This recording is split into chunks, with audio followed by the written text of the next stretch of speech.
Hello students, welcome to Pathak sir Uttarakhand.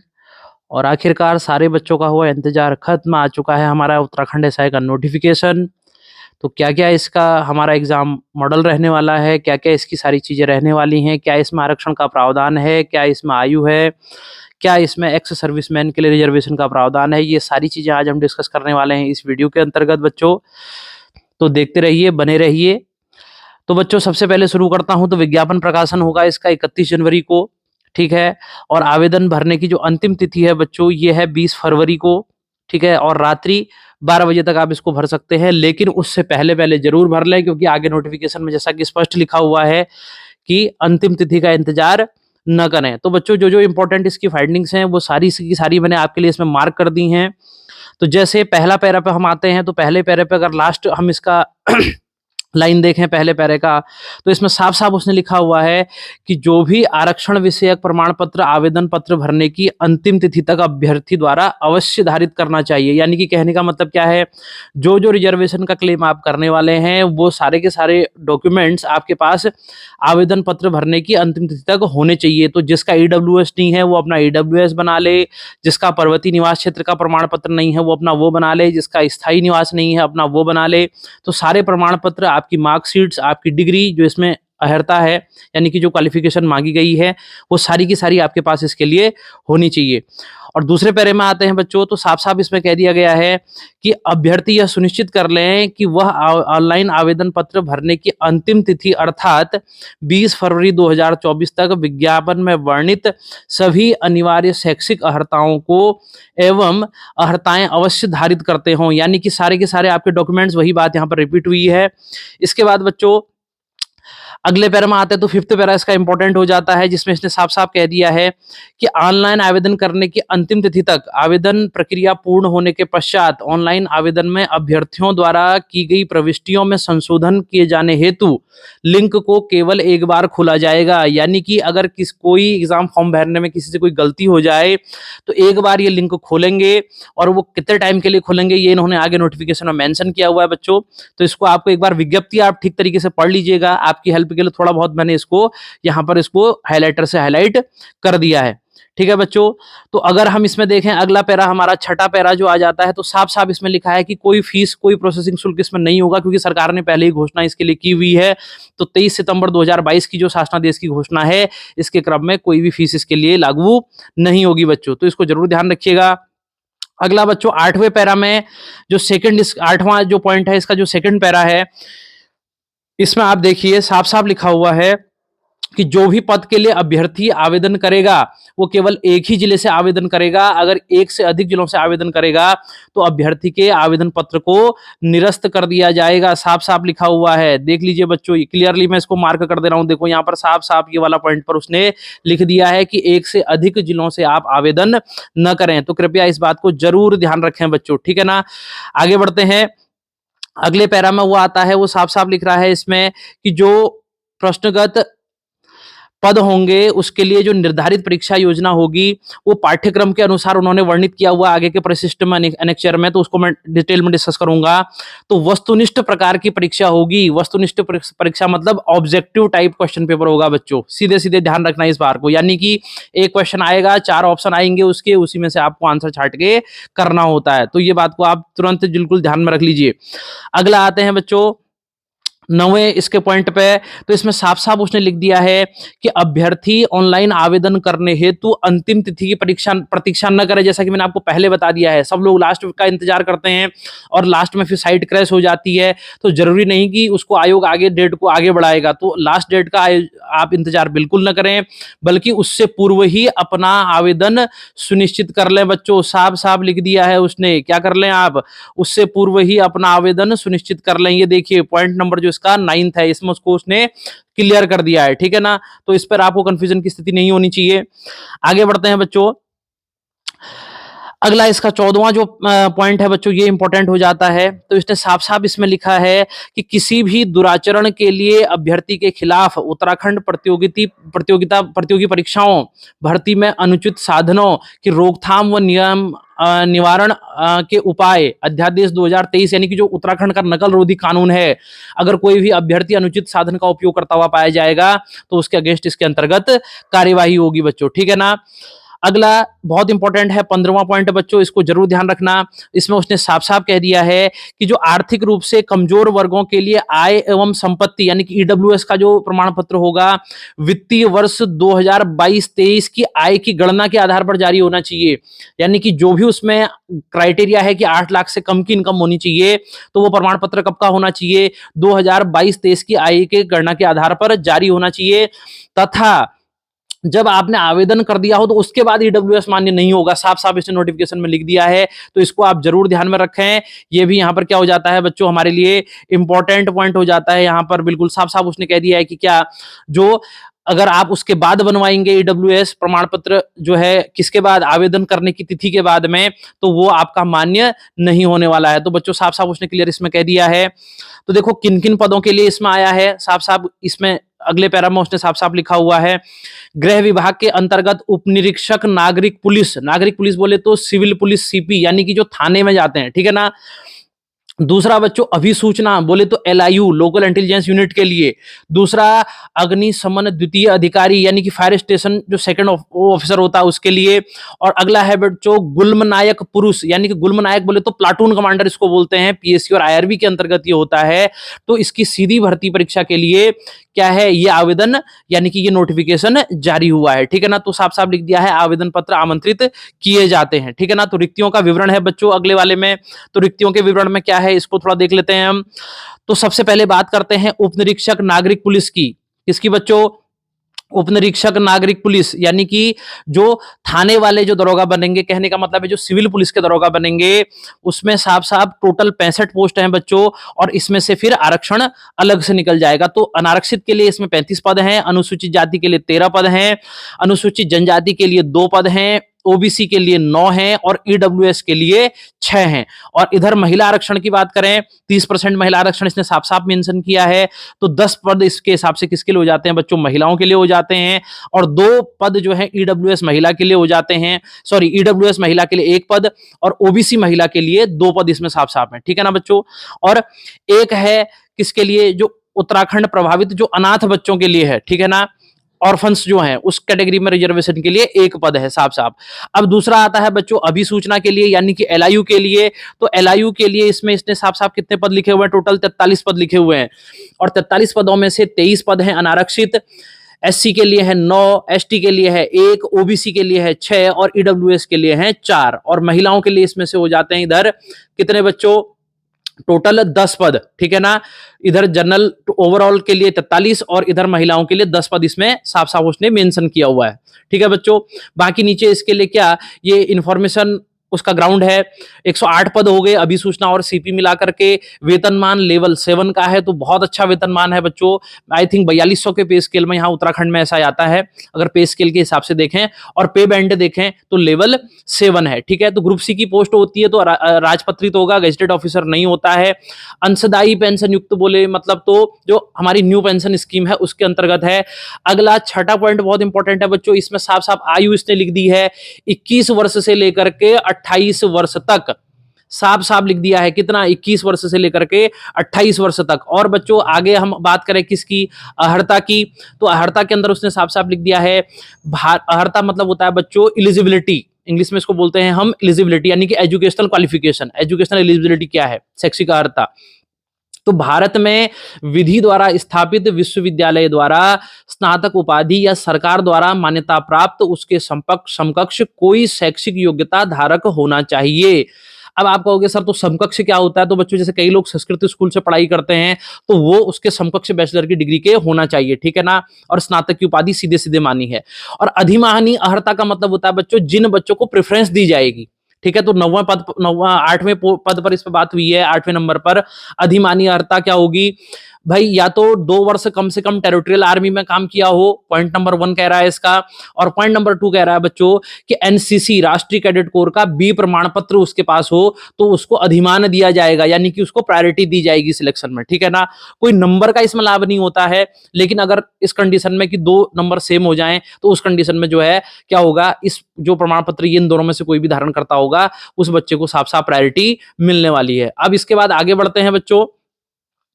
देखिए अब इसमें जो शारीरिक परीक्षा के मानक हैं ये लिखे हुए हैं, तो साफ साफ जो पुरुष अभ्यर्थी हैं उनके लिए अगर हम देखें, जो जर्नल, अनुसूचित जाति, ओबीसी, आर्थिक रूप से कमजोर, सबके लिए एक ही क्राइटेरिया है बच्चों, ठीक है।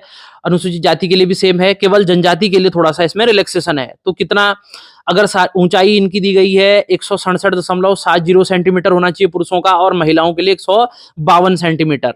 और एसटी अनुसूचित जनजाति के अभ्यर्थियों के लिए 160 सेंटीमीटर और महिलाओं के लिए 147 सेंटीमीटर। अब देखो बच्चों, यहां पर जरूर ध्यान रखना, तीसरा वाला जो पॉइंट है, तीसरा पॉइंट क्या कह रहा है कि जो पर्वतीय क्षेत्रों के अभ्यर्थी हैं इनके लिए 162.60 सेंटीमीटर और महिलाओं के लिए 147 सेंटीमीटर। तो बच्चों यहां पर उसने इस बार एक थोड़ा सा चेंज कर दिया है। उसने क्या इसमें चेंज किया है कि उसमें उसने एक परिशिष्ट में एक फॉर्म दिया हुआ है, उस फॉर्म को आपके वहां से तहसीलदार या मेरे ख्याल से एसडीएम जो समकक्ष अधिकारी है उससे जारी होना चाहिए, तो वो प्रमाणित होगा तभी कि ये पर्वतीय क्षेत्र का निवासी व्यक्ति है। केवल स्थायी निवास के आधार पर ये प्रमाणित नहीं हो जाएगा कि ये क्या है, पर्वतीय क्षेत्र का निवासी व्यक्ति है। तो बच्चों ये भी इंपॉर्टेंट पॉइंट है, इसको आप जरूर ध्यान रखना। अगला इसने इसमें सीने की माप के बारे में लिखा हुआ है, यानी कि चेस्ट, ठीक है बच्चों। तो बिना फुलाई 78.8 सेंटीमीटर, ठीक है। और फुलाने के यानी कि 5 सेंटीमीटर फुलाने के बाद 83.8 सेंटीमीटर कम से कम होना चाहिए। तो 5 सेंटीमीटर का फुलाव अनिवार्य है, नीचे इसने साफ साफ इसको लिख दिया है। और अगर पर्वतीय क्षेत्र के लिए बात करें तो पर्वतीय क्षेत्र के लिए 76.5 सेंटीमीटर है बच्चों, और 5 सेंटीमीटर फुलाने के बाद में 81.5 सेंटीमीटर हो जाएगा, ठीक है ना। शारीरिक वजन 45 केजी न्यूनतम केवल महिला अभ्यर्थी हेतु, यानी कि कहने का मतलब क्या है, महिला अभ्यर्थी के लिए 45 केजी न्यूनतम वजन होना आवश्यक है। देखो इसमें अगला पॉइंट जो मैंने इसमें हाईलाइट किया हुआ है, शारीरिक दक्षता परीक्षा के पूर्व शारीरिक अर्हताओं का परीक्षण किया जाएगा, यानी कि जो आपका क्रिकेट बॉल थ्रो हो, लंबी कूद हो, चिनिंग अप हो, दौड़ हो, दंड बैठक हो और रस्सी कूद हो, उससे पहले आपकी ये लंबाई और छाती की माप जरूर क्वालिफाई होना चाहिए, तभी आप ये आगे का कंपटीशन दे पाएंगे, ये कह रहा है वो। यानी कि अगर आपकी लंबाई शॉर्ट हाइटेड हो गए, आप 5 मीटर आपकी छाती नहीं फूलती है, छाती का आपका माप दिए गए माप के अनुरूप नहीं है, तो आपको क्रिकेट बॉल थ्रो करने का मौका नहीं मिलेगा, लंबी कूद का मौका नहीं मिलेगा। तो पहले आप बेसिक क्वालिफिकेशन करेंगे, उसके बाद में ही आपको ये प्रॉपर फिजिकल मिलेगा। हाँ, फिजिकल बच्चों इसमें साफ साफ पहले ही बता दे रहा हूं, क्वालिफाइंग नेचर का है, फिजिकल के कोई नंबर नहीं जुड़ने हैं। तो नीचे साफ साफ उसने लिख दिया है, जो शारीरिक परीक्षा है, क्रिकेट बॉल थ्रो 50 मीटर कम से कम फेंकना है, ठीक है ना, पुरुष के लिए, और 20 मीटर है महिला के लिए। लंबी कूद पुरुष अभ्यर्थियों के लिए कम से कम 13 फीट होना चाहिए। भाई 13 फीट मारनी है, समझ रहे हो ना।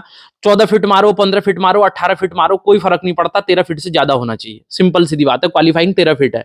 और महिला अभ्यर्थियों के लिए बच्चों क्या है, 8 फीट है।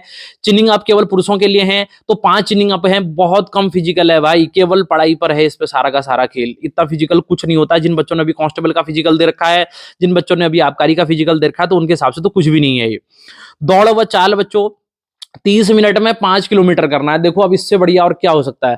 30 मिनट में 5 किलोमीटर आपको, और महिलाओं के लिए 40 सेकंड में 200 मीटर करना है, ठीक है ना बच्चों। और दंड बैठक की अगर हम बात करें, यानी कि जो उठक बैठक सामान्यतः जिसको हम कहते हैं, तो 2 मिनट 30 सेकंड में 40 दंड आपको कम से कम मारने हैं, आप क्वालिफाई हो जाएंगे, ठीक है ना। और 60 सेकंड में 50 बैठक मारने हैं। दंड बोले तो बच्चों क्या होते हैं, जिसको हम पुशअप्स बोलते हैं, और बैठक क्या हुआ, उठक बैठक। तो दंड और बैठक दोनों हैं, तो 60 सेकंड में 50 उठक बैठक आपको मारनी है, और 2 मिनट 30 सेकंड में आपको 40 दंड लगाने हैं। दंड बोले तो पुशअप्स जो होते हैं हमारे, ठीक है ना, जिसको डिप्स कहते हैं हम सामान्य भाषा में। और बच्चों स्किपिंग केवल महिलाओं के लिए है, यानी कि रस्सी कूद पुरुषों के लिए नहीं है, ये केवल महिलाओं के लिए है। 1 मिनट में 60 बार आपको करना है। अगली है बच्चों शटल रेस, तो ये भी महिलाओं के लिए है, केवल महिला अभ्यर्थी हेतु 29 सेकंड में आपको पूरी करनी है, ठीक है ना। अगला बच्चों इसमें है जो आपका मेडिकल ग्राउंड्स, 11वां पॉइंट जो आता है किसका है बच्चों, मेडिकल ग्राउंड। इसको जरूर सुन लेना, बच्चे इसको इग्नोर कर देते हैं कई बार। तो बच्चों जो इसमें साफ साफ इसने नीले रंग से इसमें लिखा हुआ है नोटिफिकेशन के अंदर कि कलर ब्लाइंडनेस और भेंगापन, वर्ण अंधता, यानी कि आप कलर ब्लाइंड नहीं होना चाहिए। भैंगापन का मतलब होता है बच्चों, जैसे कुछ लोगों की आंखें क्या होती हैं, डायरेक्शन थोड़ा सा डिसबैलेंस्ड होता है, तो डायरेक्शन उनका डिसबैलेंस्ड नहीं होना चाहिए, हकलाने के उनको प्रॉब्लम नहीं होनी चाहिए, अन्य किसी प्रकार की विकलांगता नहीं होनी चाहिए, ठीक है ना। तो भाई ये सिंपल सीधी बात है, ये तो होगा ही होगा, क्योंकि फोर्स की नौकरी है तो आपको मेडिकली फिट तो होना ही होना है, क्योंकि आपको कल के दिन पब्लिक को सर्व करना है बच्चों, ठीक है ना। तो मेडिकल, लेकिन ये लास्ट की बात हो जाती है, पहले आपका फिजिकल होगा, ठीक है। आगे बढ़ते हैं बच्चों।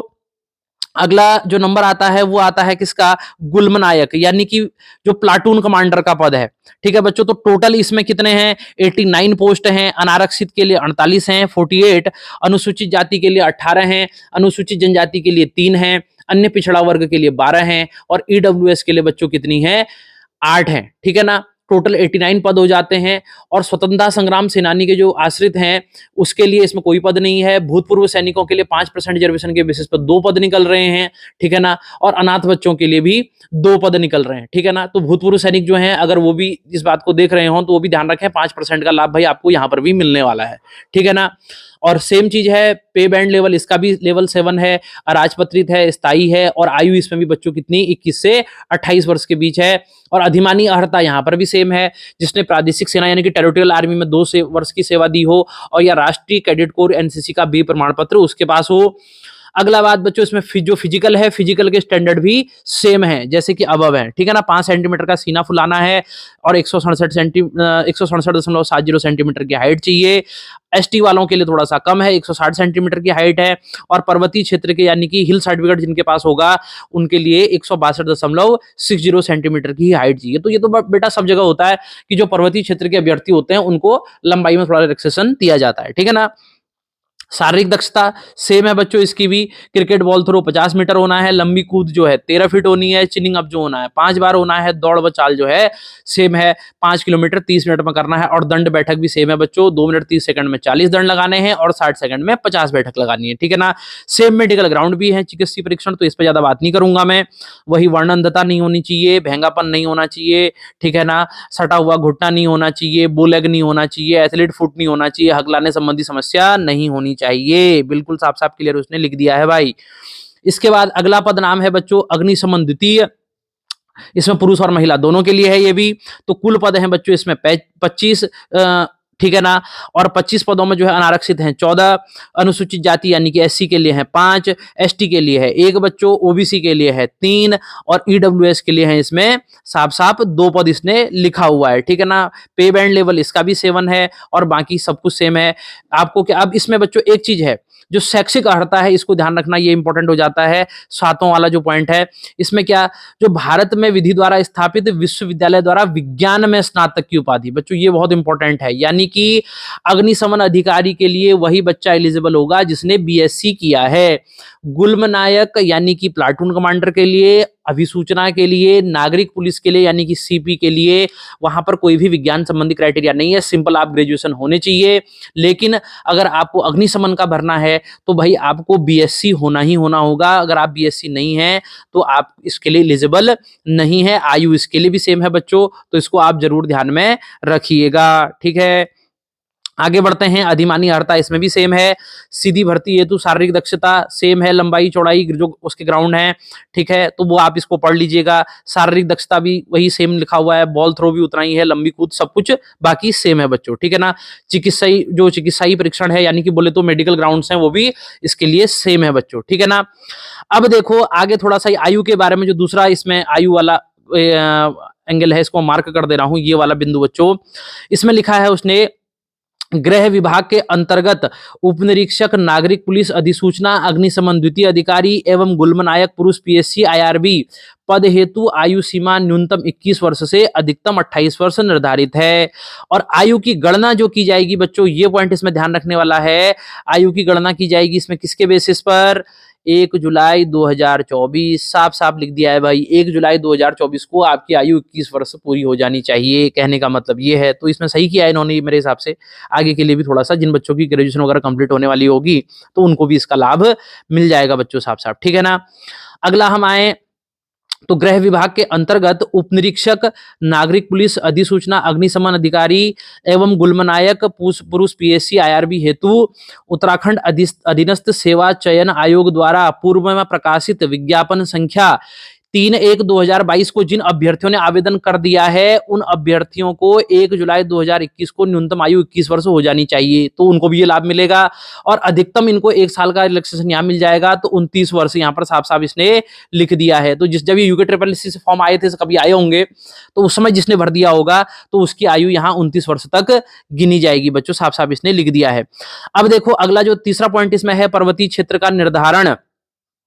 तो क्या कह रहा है, साफ साफ देखो नीचे, शासनादेश संख्या इतना ये देखो ये वाला पॉइंट जो नोट जहां पर लिखा है, अभ्यर्थियों को केवल मूल ऑब्लिक स्थायी निवास प्रमाण पत्र प्रस्तुत किए जाने की दशा में ऊंचाई व सीने की माप की छूट संबंधी पर्वतीय क्षेत्र निवास प्रमाण पत्र का लाभ प्रदान नहीं किया जाएगा, बल्कि जो मैंने ये नीचे अंडरलाइन किया है इसको, शासनादेश संख्या इतना इतना दिनांक 16 जनवरी 1982 के आधार पर सक्षम प्राधिकारी द्वारा विज्ञापन में उल्लिखित ऑनलाइन आवेदन की अंतिम तिथि तक निर्गत ऊंचाई व सीने की माप में छूट संबंधी पर्वतीय क्षेत्र का प्रमाण पत्र, ये देखो साफ साफ लिख दिया है, के आधार पर ही उन्हें लाभ अनुमन्य किया जाएगा। यानी कि इसमें एक उसने फॉर्म दिया हुआ है, वो फॉर्म आपका फिल होना चाहिए, अधिकारी द्वारा सर्टिफाइड होना चाहिए, तो तभी आप इस छूट के लाभ को ले सकते हैं बच्चों, साफ साफ वो कह दे रहा है, ठीक है ना।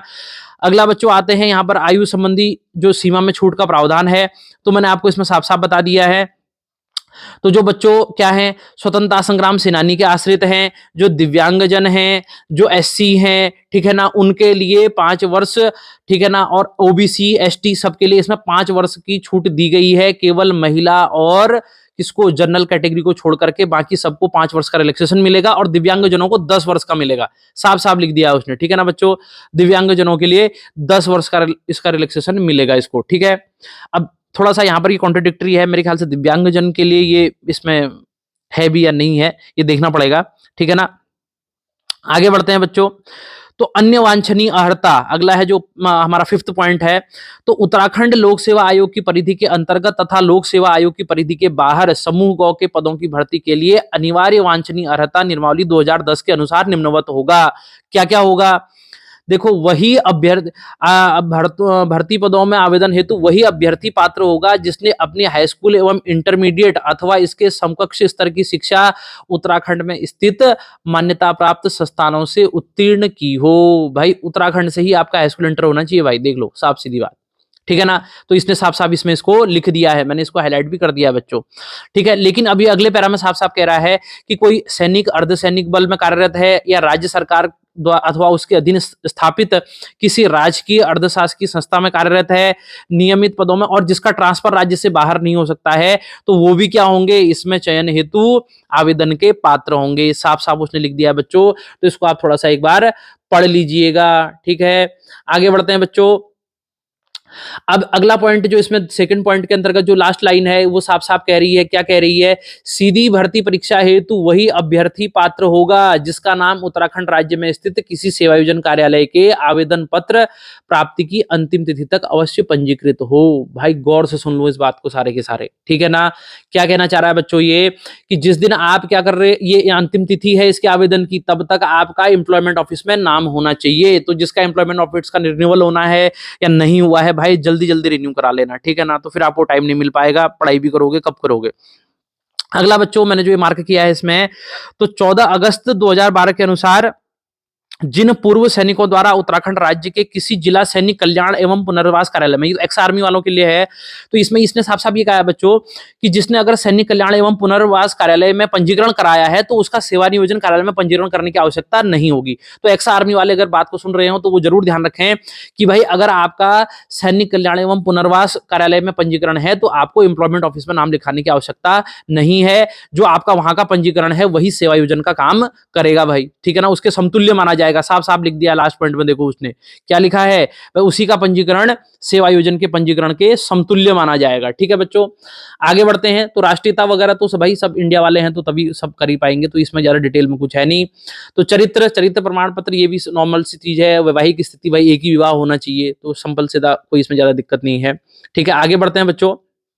अगला जो पॉइंट आता है ये इसका ये वाला पॉइंट इंपॉर्टेंट है जो मैंने इसमें मार्क किया है। ठीक है। और हाँ, एक चीज मैं उससे पहले ये बता दूं, जो पूर्व सैनिकों के लिए आरक्षण का लाभ है बच्चों, तो इसमें ये वाला पॉइंट यहां पर आप देख लीजिएगा, ये बीच में, ठीक है। तो उसने साफ साफ कहा है कि अगर आपने उत्तराखंड राज्य की किसी सर्विस में पहले लाभ ले लिया है, ठीक है ना, dated on 2/5/1985 it was decided that once an ex serviceman has joined the government job on civil side after availing of the benefits given to him as an ex-serviceman for his re-employment, his ex-serviceman status for the purpose of re-employment in government would be seizes मतलब खत्म हो जाएगा। भाई एक बार तुमने अगर आरक्षण का लाभ पहले ले लिया है सरकारी नौकरी पाने के लिए एक्स आर्मी का, तो भाई इसमें आपको लाभ नहीं मिलेगा, साफ साफ लिख दिया है भाई इसने, तो इसको देख लेना भाई। आगे बढ़ रहे हैं। शासनादेश संख्या इतना इतना दिनांक 26/2/2016 द्वारा अन्य पिछड़ा वर्ग प्रमाण पत्र की वैधता प्रमाण पत्र निर्गत होने की तिथि से 3 वर्ष की अवधि तक है। भाई साफ साफ देख लेना। तो आपका ओबीसी का जो प्रमाण पत्र है बच्चों अन्य पिछड़ा वर्ग का, ये आपके आवेदन की अंतिम तिथि तक वैलिड होना चाहिए। तो इसने साफ साफ इस पॉइंट में इसको लिख दिया है भाई, इसको आप क्लियर कर लेना। ओबीसी वालों सुन रहे हो तो अपना आप डॉक्यूमेंट वगैरह चेक कर लेना, आपका एक्सपायरी तो नहीं हो गया है, क्योंकि 3 वर्ष तक की अवधि का है, ये साफ साफ इसने इसमें लिखा हुआ है बच्चों, ठीक है ना। आगे बढ़ते हैं। तो ये कैसे कैसे आपको अप्लाई करना है ये तो आपको साइट पे जाके पता चल जाएगा, तो इसमें मैं कोई जानकारी आपको ज्यादा नहीं देने वाला हूं। अगला बच्चों देखो, ये पॉइंट इंपॉर्टेंट है कि अगर भाई पहले तो गलत मत भरना, ठीक है ना, सीरियसली आराम से बैठ करके कूल माइंड से फॉर्म भरना। अगर आपसे नहीं भरा जा रहा है तो साइबर कैफे जाके भरवा लो, आराम से फॉर्म को चेक करके भरना। अगर भाई किसी की खुदा न खास्ता कोई गलती हो ही गई, इतना ही मूर्ख प्रवृत्ति का कोई व्यक्ति है कि फॉर्म भी गलत भर दे रहा है, तो भाई उसके लिए भी सरकार कह रही कि भाई रुक जा, तेरे लिए भी सोच रहे हैं, ठीक है ना। तो क्या सोच रहे हैं, ऑनलाइन आवेदन तिथि के समाप्त होने के पश्चात 5 कार्य दिवस के उपरांत यानी कि 5 दिन के बाद एडिट का लिंक खोला जाएगा, एडिट करेक्शन का लिंक खोला जाएगा, और उसको उक्त लिंक की समयावधि यानी कि 10 दिन तक फिर वैलिड होगा वो। उस दिन आप 10 दिनों के अंतर्गत आप जो भी परिवर्तन, आपने गलत जानकारी कोई भर दी हो, तो आप उसको क्या कर पाएंगे, करेक्शन कर पाएंगे, ठीक है ना। तो इस चीज को ध्यान में रख लेना भाई, ये भी इंपॉर्टेंट पॉइंट है। आगे आते हैं बच्चों। अगला लिखित परीक्षा का है, वस्तुनिष्ठ प्रकार की होगी, ठीक है ना। परिशिष्ट 5 में आगे मैं जाऊंगा, इसमें साफ साफ इसने लिख दिया है। अब इसमें एक चीज इसने बच्चों यहां पर लिखी है, थोड़ा सा ध्यान रखना इस वाले पॉइंट पे। इसने साफ साफ लिख दिया है कि यदि भाई हमको ऐसा लगता है कि क्या आवेदन हमारे पास बहुत ज्यादा आ गए पद के सापेक्ष, तो हम क्या करेंगे, पूर्व स्क्रीनिंग परीक्षा आयोजित की जा सकती है। यानी कि भाई पहले एक परीक्षा होगी जिसमें स्क्रीनिंग से छांटा जाएगा, तब जाकर के फिर मुख्य परीक्षा होगी। तो एक तरीके से ऐसा हो जाएगा कि भाई प्रीलिम्स और मेंस जैसा सिचुएशन हो जाएगा। तो ये डिपेंड किस पे करेगा कि कितने नंबर ऑफ आवेदन यानी कि कितने लोग इसके लिए अप्लाई करेंगे, उसके आधार पर आयोग ये डिसाइड करने वाला है। तो भाई मुझे तो लगता है कि कहीं ऐसा ना हो कि इसमें ये मेंस प्री वाला चक्कर होएगा ही होएगा। क्यों? क्योंकि काफी समय बाद फॉर्म आए हैं, काफी बच्चे इस एलिजिबिलिटी क्राइटेरिया को पूरा कर रहे होंगे, तो लोगों की संख्या तो इसमें काफी रहने वाली है बच्चों, ठीक है ना। आगे बढ़ते हैं। तो फिर इसने यहाँ पर 7वें पॉइंट में साफ साफ इसके लिख दिया है कि शारीरिक मानक परीक्षा एवं शारीरिक दक्षता परीक्षा जो कि क्वालिफाइंग नेचर की है, में सफल अभ्यर्थियों को ही नियमानुसार लिखित परीक्षा हेतु सफल घोषित किया जाएगा। भाई जिसका फिजिकल क्वालिफाई नहीं हुआ, तो भाई आप रिटर्न के अंदर नहीं बैठे जाओगे, आपका काउंट नहीं किया जाएगा, साफ साफ इसने लिख दिया है। और मेरिट, और इसके अगली लाइन में लिख रहा है कि जो आपकी मेरिट बनेगी वो किसके, लिखित परीक्षा के नंबरों के आधार पर ही बनने वाली है, ठीक है ना। तो बाकी अभिलेख सत्यापन ये वगैरह वगैरह बहुत बोल बच्चन है, इतना आपको जानने की जरूरत नहीं है, नोटिफिकेशन के थ्रू आप गो थ्रू हो सकते हैं, ठीक है ना। और बाकी भाई अनुचित साधन का उपयोग जो करेगा, हाकम सिंह के चेले जो हैं, ठीक है ना, मनराल के चेले या जो भी वो सेटिंग वालों के चले हैं, तो सुन लो भाई, साफ साफ इसमें आपके अगेंस्ट कार्रवाई की जाएगी, 5 साल के लिए आप डिबार हो जाओगे। बाकी उसमें जो जेल जाने का वो क्राइटेरिया है, सबका सब कुछ है। तो अनुचित साधनों का प्रयोग तो भाई नहीं करना है, ठीक है ना। आगे बढ़ते हैं बच्चों। तो यहाँ पर ये पूरा इसने नियमावली वगैरह सारी इसमें दी हुई है। तो ये आगे हम आते हैं, इसने क्या क्या, तो इसका ये शारीरिक दक्षता परीक्षा हमने सब ऊपर डिस्कस कर ली है। गुल्म नायक के लिए सब कुछ इसने इसमें नीचे दे दिया है कि कितना कितना क्राइटेरिया, तो इसको हम सब ऊपर डिस्कस करके आ गए हैं। अब बच्चों मेन चीज इसमें अगला क्या आता है, यहाँ है लिखित परीक्षा। इस वाले पॉइंट पर आओ, बहुत इंपॉर्टेंट है, बहुत इंपॉर्टेंट, पुराने पैटर्न पे ही एग्जाम होगा भाई, ये क्लियर कर दिया आयोग ने, ठीक है। तो भाई देखो साफ साफ कह रहा है कि सामान्य हिंदी हाई स्कूल स्तर की 100 नंबर की होगी भाई, हिंदी 100 नंबर की है, ठीक है। सामान्य बुद्धि एवं तर्क शक्ति परीक्षा यानी कि रीजनिंग 50 नंबर का होगा भाई। जर्नल अवेयरनेस यानी कि जीएस ठीक है। 75 मार्क्स का होगा। गणितीय क्षमता हाई स्कूल स्तर यानी कि मैथमेटिकल एबिलिटी 75 मार्क्स की होगी, तो टोटल आपका नंबर होने वाला है कितना, 300 मार्क्स का। 2 घंटे का एक पेपर होगा आपका और 3 घंटे का एक पेपर होगा, ठीक है ना। तो टोटल कट ऑफ बनने वाली है कितने में से बच्चों, आउट ऑफ 300 मार्क्स। तो कट ऑफ कितने में से बनेगी भाई, out of 300 marks cut off बनेगी, जरूर ध्यान रखना। तो भाई 300 नंबर में से ही आपका सिलेक्शन होने वाला है, ठीक है। आगे बढ़ते हैं बच्चों। अब देखो आगे ये क्या कह रहा है। अब इसमें बच्चों एक चीज ध्यान रखना, नेगेटिव मार्किंग तो है ही है, वो सबको पता है, तो इसमें मैं ज्यादा आपको कोई ज्ञान देने वाला नहीं हूं। अब बच्चों जो ये दूसरा वाला है अग्निशमन वाला, ये बहुत इंपॉर्टेंट है। अग्निशमन जो द्वितीय अधिकारी है फायर स्टेशन सेकंड ऑफिसर के लिए, इसके लिए परीक्षा योजना थोड़ी सी अलग है। इसमें क्या है बच्चों, टोटल 100 नंबर का रिटर्न होने वाला है। क्या होने वाला है, टोटल 100 नंबर का रिटर्न होगा, जिसमें एक फिजिक्स होगा, एक केमिस्ट्री होगा, और जीव विज्ञान और गणित में से आप एक चीज चूज कर सकते हैं। तो 35 नंबर का फिजिक्स, 35 नंबर का केमिस्ट्री, और जीव विज्ञान और गणित में से 30 नंबर के सवाल आएंगे। तो वो चूज आपको करना है कि भाई आप बायोलॉजी वाले हैं तो बायोलॉजी चूज करेंगे, अगर आप मैथमेटिक्स वाले हैं तो आप क्या करेंगे, मैथमेटिक्स को चूज करेंगे। तो साफ साफ इसमें उसने लिख दिया है भाई, ठीक है ना। तो इसको जरूर ध्यान में रखना कि ये फिर गड़बड़ ना हो, ठीक है। आगे बढ़ते हैं। अब थोड़ा सा डिटेल्ड सिलेबस एनालिसिस इसने नीचे की ओर किया हुआ है। तो सामान्य हिंदी में क्या क्या, हिंदी भाषा और देवनागरी लिपि, ठीक है ना, इसके बारे में पूछेगा सवाल। हिंदी में वर्णमाला, देवनागरी लिपि का विकास, देवनागरी लिपि की वैज्ञानिकता, देवनागरी लिपि की सीमाएं, स्वर एवं व्यंजन, स्वर भेद, व्यंजन भेद, ठीक है ना। वर्तनी, वर्तनी व्यवस्था, वर्ण स्तर पर, शब्द स्तर पर, वाक्य स्तर पर, यानी कि अशुद्धि संबंधी ये सारे प्रश्न इसके अंतर्गत पूछे जाने वाले हैं। शब्द भंडार एवं शब्द संरचना। अब बच्चों इसमें ऐसा उसने मेंशन तो नहीं किया है, लेकिन उत्तराखंड के लोकल शब्द वगैरह भी वो इसमें डाल सकता है भाई। तो थोड़ा थोड़ा वो चीज हमको देख लेना पड़ेगा अपने, जब हम उत्तराखंड के कल्चर को पढ़ेंगे। तो इसके लिए पाठक सर उत्तराखंड पर ऑलरेडी उत्तराखंड की सीरीज चल रही है, जिसमें हमारे 12-13 लेक्चर हो चुके हैं, चंद राजवंश पर हम पहुंच चुके हैं लगभग, ठीक है ना। तो वहां पर जाके भी आप इसको देख सकते हो। और बच्चों इसमें उत्तराखंड के लेक्चर्स मैं आपको इस पर फ्री प्रोवाइड करने वाला हूं, ठीक है ना।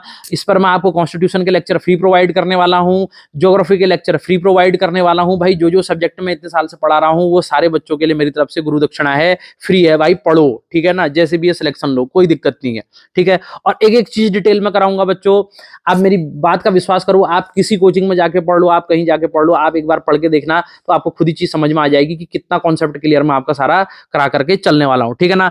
तो शब्द भंडार है, शब्द संरचना है, संधि है बच्चों, ठीक है ना, पद विन्यास है, मुहावरे और लोकोक्तियां हैं, पत्र लेखन भी है भाई, ये इंपॉर्टेंट हो जाता है, ठीक है ना।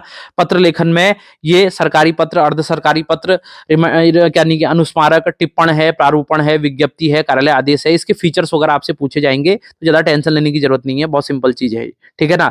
अगर वैसे मैं जनरली इसको पढ़ाता नहीं हूं, लेकिन नॉलेज मेरे को इसका है, अगर आप लोग कहोगे तो मैं इसका आपको ऑनलाइन इसको भी पढ़ा दूंगा, ठीक है ना। तो भाई जो ऑफलाइन कोचिंग जा सकते हैं ठीक ही है भाई, वो जाओ, लेकिन ऐसे बच्चे जो पहाड़ से नहीं आ सकते, जिनके बस की नहीं है, वो भाई हल्द्वानी आए, देहरादून जाएं, कमरा जाए लें, खर्च करें इतना पैसा, घर में रहेंगे केवल, वहां से भी पूरी तैयारी आप कर सकते हो, कोई दिक्कत नहीं है, ठीक है ना। आज की डेट में बच्चों संसाधन का अभाव नहीं है कैसे भी तरीके से। हाँ, जो जा सकते हैं ऑफलाइन कोचिंग तो ठीक है, वेल एंड गुड है, उसकी कोई दिक्कत नहीं है। तो सामान्य बुद्धि एवं तर्क शक्ति परीक्षा, इसमें बच्चों सारा है, मिरर इमेज है, सीरीज है, ठीक है ना, सादृश्यता है, वर्गीकरण है, कागज मोड़ना, ये सारी चीजें इसमें आप इसको पढ़ लीजिएगा, ठीक है। अब अगला है द्वितीय प्रश्न पत्र। तो सामान्य जागरूकता है 75 नंबर की, जिसमें बच्चों हमारा इतिहास भी आने वाला है। तो एंसेंट हिस्ट्री, मिडिवल हिस्ट्री और मॉडर्न हिस्ट्री तीनों है, प्राचीन भारत का इतिहास, मध्यकालीन भारत का इतिहास, आधुनिक कालीन भारत का इतिहास। तो भाई सिंपल टॉपिक है, ये कोई बहुत बड़ी चीज नहीं है, सिंपल सिंपल पढ़ोगे, एक एक घंटा भी डेली पढ़ोगे तब भी हो जाएगा, ठीक है ना। किसी भी किताब से पढ़ लो, कोई भी किताब उठा करके आप ये इतिहास वगैरह सब पढ़ सकते हो, ठीक है ना। कोई ऐसी रॉकेट साइंस नहीं है ये। जहां कंफ्यूजन हो तो भाई कमेंट कर देना, एक वीडियो बना करके मैं तुम्हारे वो कॉन्सेप्ट सारे क्लियर कर दूंगा, वो आपके लिए हमेशा ओपन टू ऑल है। विश्व का भूगोल है और भारत का भूगोल भी है। तो बच्चों ये ज्यादा यहाँ पर इंपॉर्टेंट है। इसमें इस बार उसने वर्ल्ड ज्योग्राफी और इंडियन ज्योग्राफी दोनों पूछने वाला है। और मैं एक चीज आपको बता दूं बच्चों, एसआई के लेवल में क्वेश्चंस का स्तर अच्छा रहता है, ठीक है ना। तो इसको मजाक में मत लेना, हल्के में मत लेना, प्रॉब्लम में आ जाओगे आगे जाकर के। राजनीति विज्ञान में भारतीय राजव्यवस्था है, मौलिक अधिकार हैं यानी कि फंडामेंटल राइट्स है, फंडामेंटल ड्यूटीज हैं, डीपीएसपी यानी कि निदेशक तत्व है, इंडियन पार्लियामेंट है, सुप्रीम कोर्ट है, ठीक है ना, सिटीजनशिप है, पॉलिटिकल पार्टीज है यानी कि राजनीतिक दल है, पंचायती राज है, और इसमें बच्चों एक चीज मैं आपको और इंपॉर्टेंट बता दूं, उत्तराखंड पंचायती राज अधिनियम भी है। तो उत्तराखंड पंचायती राज अधिनियम के फीचर्स भी मैं आपको, इसकी क्लास भी अपलोड हो जाएगी, ये भी मैं आपको सारा करा दूंगा बच्चों, ठीक है ना। तो इसमें कोई टेंशन नहीं। देखो कॉन्स्टिट्यूशन वाले टॉपिक पे जो मैं सब्जेक्ट पढ़ाता हूँ, कॉन्स्टिट्यूशन, ठीक है ना, आपका इकोनॉमी, आपका ज्योग्राफी और उत्तराखंड, भाई इस पर तुम्हें कोई टेंशन वाली जरूरत नहीं है। इस सारे के सारे लेक्चर सीरीज में आपके इस चैनल पर, मेरे चैनल पर आपको फ्री ऑफ कॉस्ट मिलेगा। बढ़िया तरीके से पढ़ के नोट्स बना लेना भाई, ज्यादा दाएं बाएं नहीं मारोगे। 70% 100% की गारंटी नहीं दे रहा हूँ, 70 से 80% सवाल आपके यहीं से फंस जाएंगे, ठीक है ना, इतना मेरा आपको पूरा वादा है। ठीक है, आगे बढ़ते हैं बच्चों। आगे अगला हमारा है, इसके बाद में बच्चों अंतरराष्ट्रीय संगठन, ये भी इंपॉर्टेंट टॉपिक है। इसमें मेनली यूएनओ के बारे में ज्यादा है, इन्वायरमेंट है, ह्यूमन राइट्स का इश्यू है, तो ह्यूमन राइट्स वगैरह मैं आपको सारा इसमें कराने वाला हूँ, ये हो जाएगा, कोई दिक्कत नहीं है इसमें, ठीक है। बस सिंपल सिंपल टॉपिक है ये। तो मेनली आपको जो ज्यादा वेटेज है वो मैथमेटिक्स का है, वो किसका है बच्चों, वो रीजनिंग का है, वो ज्यादा वेटेज है आपका हिंदी का। तो इसको आप ठीक ठाक तरीके से तैयार कर लीजिए। जीके जीएस में आपको ज्यादा दिक्कत देने की जरूरत नहीं है, ये छोटे छोटे टॉपिक्स है, आराम से हो जाएंगे। अर्थव्यवस्था में भी करंट वाला सेक्शन ज्यादा है, ठीक है ना, मेक इन इंडिया है, स्टार्टअप इन इंडिया, पीएम गति शक्ति, एमएसएमईज के बारे में, तो सारा सिंपल सिंपल चीजें हैं जो जैसे जनरल इकोनॉमिक्स में आता है। अगला बच्चों उत्तराखंड से संबंधित विविध जानकारियां। अब ये मेरे को लगता है कि सारे जीएस में जो ये उत्तराखंड वाला सेक्शन है इसका वेटेज थोड़ा सा ज्यादा रहेगा बच्चों। क्यों रहेगा, क्योंकि भाई उत्तराखंड के लिए एग्जाम दे रहे हो इसलिए ज्यादा रहेगा, ठीक है ना। तो उत्तराखंड का भौगोलिक परिचय, ज्योग्राफी है, इतिहास के बारे में है। तो इतिहास में बच्चों यहाँ चंद राजवंश, कत्यूरी राजवंश, सब कुछ है इसमें, ठीक है ना, पवार राजवंश है, और स्वतंत्रता के संग्राम में उत्तराखंड की भूमिका है, उस समय उत्तराखंड की पत्रकारिता के बारे में, उस समय के प्रमुख व्यक्तित्व, तो सारे के सारे इसके अंतर्गत आपके कवर होने वाले हैं। इसके अंतर्गत आपके जल विद्युत परियोजनाएं, यहाँ की नदियां, जल स्रोत, सारे के सारे, उत्तराखंड की अर्थव्यवस्था, उत्तराखंड का सांस्कृतिक पक्ष, यहाँ के रहन सहन, यहाँ की भाषा बोली, लोकगीत, लोक नृत्य, लोक शिल्प, लोक कला, लोक साहित्य, लोक संगीत, यहाँ के मेले, यहाँ के त्योहार, ये सब कुछ है, ठीक है ना। उत्तराखंड की जनसंख्या के बारे में, तो जननांकी से तो भाई डेमोग्राफी से तो एक दो सवाल रहते ही रहते हैं, सबसे सिंपल टॉपिक है, सुबह पढ़ के भी सवाल जाके करके आ सकते हो। जनसंख्या की दृष्टि से सबसे बड़ा जिला, उसका सीक्वेंस वगैरह यही इसमें पढ़ना होता है, ठीक है बच्चों। अगला है उत्तराखंड में पर्यटन, तो प्रमुख पर्यटक स्थल, हमारी सांस्कृतिक यात्राएं जैसे वारुणी पंचकोशी यात्रा है, खतलिंग रुद्रा देवी यात्रा है, नंदा राजजात यात्रा है। भाई राजजात क्यों कहते हैं नंदा को, कहाँ से शुरू हुई, कब शुरू हुई, क्या इसका महत्व है, सारी चीजें। साहसिक पर्यटन है हमारा, माउंटेनियरिंग है, तो ये सब कुछ इसके अंतर्गत है बच्चों, ठीक है ना। उत्तराखंड की प्रमुख योजनाएं, उत्तराखंड में जैव विविधता, यहाँ के राष्ट्रीय उद्यान, यहाँ के अभ्यारण्य, यहाँ के वन्य जीव विहार, सारे के सारे आपको इसके अंतर्गत आने वाले हैं। अगला सेक्शन है बच्चों कंप्यूटर का, तो फंडामेंटल कंप्यूटर इसमें सारा का सारा है, बेसिक कॉन्सेप्ट है, ऑपरेटिंग सिस्टम के बारे में है, सॉफ्टवेयर पैकेजेस एंड प्रोसेसिंग के बारे में है, ठीक है ना, स्प्रेडशीट है, प्रेजेंटेशन सॉफ्टवेयर है, वर्किंग विद इंटरनेट है, ठीक है ना, तो सारा का सारा ये आने वाला है। गणितीय क्षमता में बच्चों एचसीएफ, एलसीएम, घातांक, करणी समीकरण, द्विघात समीकरण, औसत, घड़ियां, अनुपात, समानुपात, समय, दूरी, आयु संबंधी सारे के सारे प्रश्न आपके इसके अंतर्गत आने वाले हैं, ठीक है ना बच्चों। तो भौतिक विज्ञान, फिजिक्स के अंतर्गत भी सारा को सिलेबस इसने डिफाइन किया हुआ है, तो इसको आप जाकर के सिलेबस को एक बार गो थ्रू हो लेना, इससे इसको पढ़ लेना बच्चों, ठीक है ना।